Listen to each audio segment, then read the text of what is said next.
آج ہم آپ کو ایک عظیم شخصیت، شاعر مشرق، مفکر پاکستان اور حکیم علامت علامہ محمد اقبال کی زندگی کے بارے میں بتائیں گے۔ ایک ایسے شخص جن کی باتیں، شاعری اور نظریات نے نہ صرف ایک قوم کو شناخت دی بلکہ ایک ملک کی بنیاد بھی رکھی۔ علامہ اقبال کی کہانی کا آغاز ہوتا ہے 9 نومبر 1877 میں، جب ان کی آنکھ نے سیالکوٹ کی فضاؤں میں پہلی بار روشنی دیکھی۔ وہ ایک کشمیری گھرانے میں پیدا ہوئے جہاں تعلیم کی قدر تھی اور روحانیت کی جڑیں گہری تھیں۔ ایک دن چھوٹے اقبال نے اپنے دادا سے پوچھا، دادا جان، میں بڑا ہو کر کیا بنوں گا؟ دادا جان نے مسکرا کر کہا، تم جو بھی بننا چاہو، اگر تم محنت اور لگن سے کام کرو تو تم کچھ بھی حاصل کر سکتے ہو۔ اقبال نے اپنی تعلیم کی شروعات مقامی مدرسے سے کی، جہاں وہ قرآن اور دیگر علوم کی تعلیم حاصل کرتے تھے۔ ان کے استاد ان کی ذہانت اور تجسس کی قدر کرتے تھے۔ وہ کہانیاں سنانے کے بہت شوقین تھے اور ان کی کہانیوں میں اکثر پرندے اور جانور ہوتے تھے جو بچوں کو اچھائی اور برائی، محبت اور علم کی اہمیت کے بارے میں سکھاتے تھے۔ جب اقبال جوان ہوئے تو وہ یورپ گئے اور وہاں انہوں نے بہت سی نئی چیزیں سیکھیں۔ وہ پھر واپس آئے اور اپنے وطن کے لیے کام کرنے لگے۔ انہوں نے لوگوں کو امید کی روشنی دکھائی۔ انہوں نے اپنی شاعری سے لوگوں کے دلوں کو چھوا اور انہیں یقین دلایا کہ وہ خود بھی بہت کچھ کر سکتے ہیں۔ علامہ اقبال کی سب سے مشہور نظم لب پہ آتی ہے، دعا بن کے تمنا میری بچوں کے لیے ایک دعا ہے، جس میں وہ خدا سے اچھے انسان بننے کی دعا کرتے ہیں۔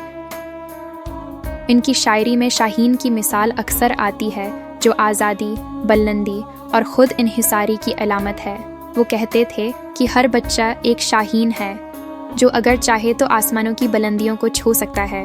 علامہ اقبال نے نہ صرف بچوں بلکہ بڑوں کو بھی یہ پیغام دیا کہ ہمیں ہمیشہ بڑے خواب دیکھنے چاہیے اور ان کی تعبیر کے لیے پوری محنت کرنی چاہیے۔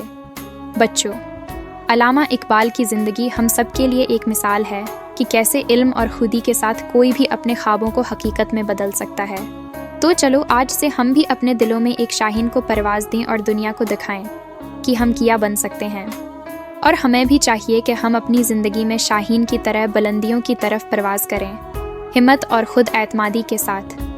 علامہ اقبال نے بچوں کے دلوں میں خواب بونے کے ساتھ ساتھ ایک بڑا کام یہ کیا کہ انہوں نے ہمارے بڑوں کو ایک خواب دکھایا، ایک ایسے ملک کا خواب جہاں ہر مسلمان آزادی سے زندگی بسر کر سکے۔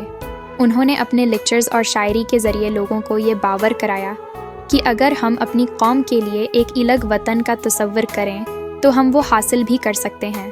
علامہ اقبال نے لاہور میں 1930 میں اپنے خطبے میں پہلی بار پاکستان کی تشکیل کا تصور پیش کیا۔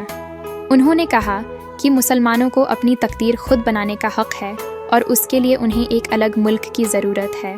ان کی یہ باتیں بعد میں مسلم لیگ کے لیے ایک نقطہ آغاز ثابت ہوئیں اور بہت سے مسلمان رہنماؤں نے اس خواب کو حقیقت بنانے کے لیے کام کرنا شروع کر دیا۔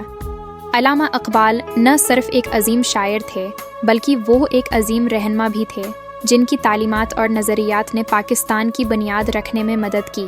ان کی سوچ اور فلسفہ آج بھی ہماری رہنمائی کرتا ہے اور ہمیں یاد دلاتا ہے کہ خواب دیکھنے والے ہی دنیا بدلتے ہیں۔ بچوں، علامہ اقبال کی کہانی سے ہمیں یہ سیکھنے کو ملتا ہے کہ اگر ہمارے پاس علم ہے، ہمت ہے اور خواب ہیں تو ہم بھی عظیم کام کر سکتے ہیں۔ تو چلو آؤ ہم بھی اقبال کے شاہین بنیں اور اپنے خوابوں کی پرواز کے لیے بلندی کی طرف اڑان بھریں۔ نہیں تیرا نشیمن قصر سلطانی کے گنبد پر، تو شاہی ہے بسیرا کر پہاڑوں کی چٹانوں میں۔